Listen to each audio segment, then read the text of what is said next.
soon. And it looks like he's scouted this area now, and he's sending out units now, but this isn't going to be enough. FaiLo's best bet is to just destroy these and get your SCVs out of there while you still can. He's not going to be able to defend this with just a planetary fortress and a couple of turrets. It's kind of unrealistic. And his best bet for this base, kind of keep it hidden. That's all he can do really there, unless he's got some more Vikings, which Vikings would be great if he had them at this point in the game, which he does have a lot of reactors going, so he's able to produce 6 Marines at once in one queue.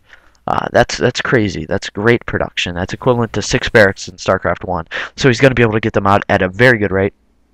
And even though it seemed like that may have been an incredible loss, DeViL absolutely destroying his units in that last battle, he's continuing. But the interesting choice about this, even though he has these barracks that he's kind of locked in, is he's continuing with the same build, and he just got absolutely destroyed. So, you know, normally at this high level, when you see players that when the build is not working for them, like these players did early in the game, you'll see them switch and kind of change up their build. So, great game so far. I like the play by both players, and a lot of players you're seeing online will not use this ability to spread these creep tumors, but the very valuable thing of this that he's using is this whole, pretty much as he's spreading this out, more of this map, this whole half almost of this map provides all of his units, especially the Roach's regeneration bonus, and the speed bonus, which speed bonus is great, absolutely being able to change the micro game completely for Banelings and Zerglings, because these Banelings with their speed upgrade just move incredibly fast, as you can see on creep. Pretty fast too when they're off creep, but not comparatively to creep. And he's got those Banelings out now, and if he can get that Infestor out, it will be game over for FaiLo. Which that Infestor, I could see being used to take out a large group of SCVs like this. But it looks like maybe he's just trying to get this turret up for fighting's sake, because this planetary fortress is going to go down fairly quick, but it looks like these turrets are going to be able to do a pretty good amount of damage to these Mutalisks, which I'm not sure. These turrets behind here aren't going to be able to do anything, because it looks like he's just going to send his ground units in on them. But no, he's actually sending his Mutalisks in on these. Interesting choice, because he could have just sent ground units on these and had no losses at all. So it looks like he's going to destroy those, and maybe as a last resort, or finally a good change to his build, FaiLo now researching siege ability. So siege tanks, he's already got one out, and let's take a look at units real quick.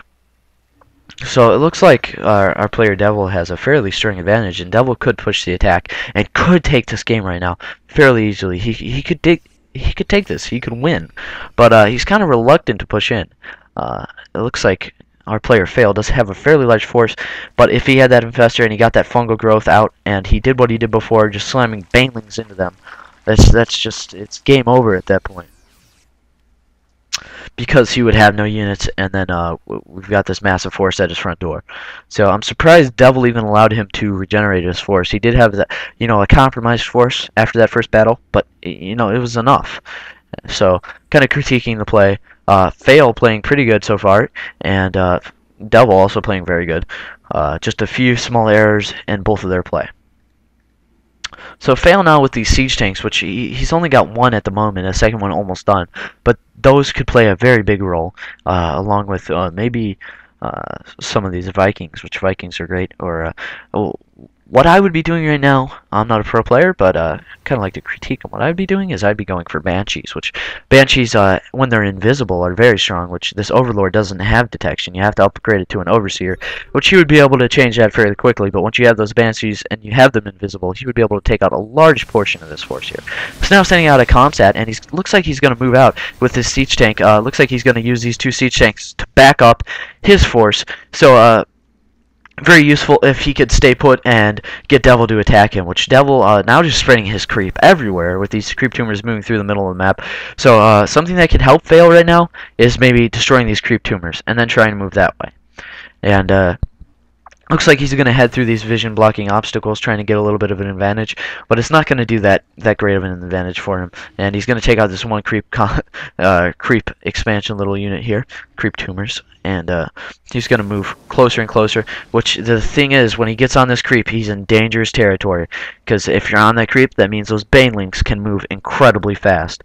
So now with multiple Infestors, and this Infestor is an extremely powerful unit once you have it upgraded. Now he's on the creep, and looks like that Infestor Infestor now with fungal growth all over the back of his Marine force, kind of holding the back, holding him in place. It's like an anchor on your units. They can't move at all.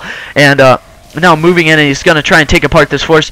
Now with Banelings, it looks like FaiLo is going to move out the units he can back to his siege tanks, and the siege tanks aren't going to be able to play as great of a role as we would have liked.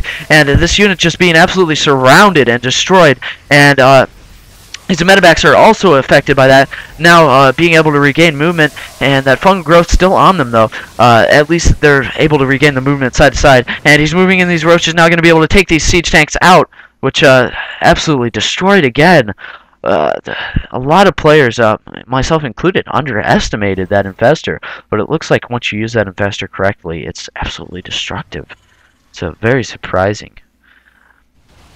Which, the Infestor, I heard a lot of people even saying that it should be upgraded to be stronger, but definitely not. It's very strong, and now he's going to be able to move into FaiLo's base, and FaiLo now trying to build as many units as he can, as quickly as he can, but definitely not going to happen. Even if he could get a force the size of what he had before, I'm confident that DeViL could still destroy it with that fungal growth ability.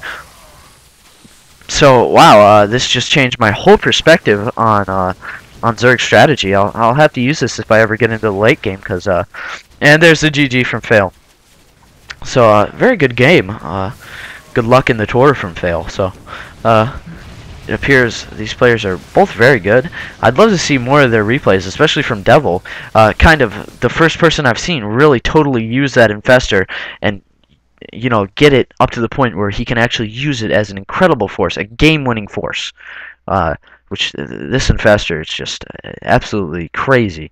So, I will see you guys probably next weekend. Next week, about a week, I'll get another commentary out. Maybe I'll do another one, another TVZ, but I'm probably going to try and get one in with Protoss. So, I am in beta now, as I mentioned in my last video. You can add me. My name is ArcliteTank.arclitetank, and you can play me. I'm not that great, but I'm constantly learning. I'm getting a lot better. And please comment, rate, and subscribe. And one thing I would like you guys to comment on, if you're still listening, I know most of you have probably turned this off by now, but I'd like you to comment on the annotations, which any of my subscribers know that I've taken those off. And those were on my older videos. I had some people complaining, you know, saying, I don't like it, it blocks your view. I had other people saying, man, that's awesome, it allows me to navigate more. So I'd like to know what you guys think. Post a comment, and I'll either add annotations to this video or just leave it the way it is.